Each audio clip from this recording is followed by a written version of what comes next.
After dispatching the family members in the barn, the murderer turned their attention to the living quarters. Entering the farmhouse, the assailant proceeded to Maria Baumgartner's room.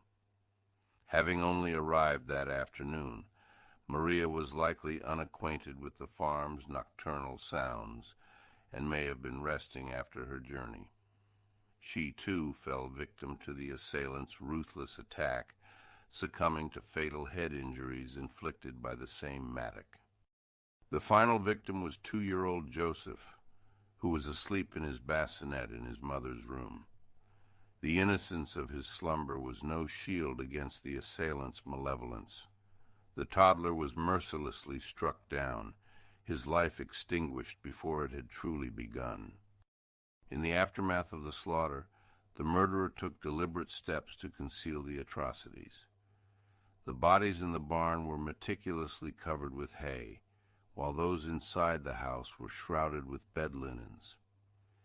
This act of covering the corpses suggests a complex psychological state. It could indicate remorse, a desire to delay discovery, or an attempt to maintain a facade of normalcy. The care taken in concealing the bodies implies that the perpetrator was not in a hurried state, further suggesting familiarity with the farm and confidence that they would not be interrupted. In the days that followed, the Hinterkaifeck farmstead remained eerily active.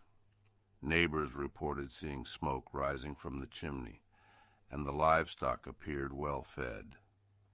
This led investigators to conclude that the murderer had remained on the property for several days after the killings, tending to daily chores and consuming meals from the family's provisions. The audacity of such actions indicates a chilling level of composure and detachment from the heinous acts committed. The discovery of the crime would not occur until April 4, 1922, when concerned neighbors, noting the family's unusual absence, ventured onto the property. The gruesome scene that awaited them would haunt the community for generations to come.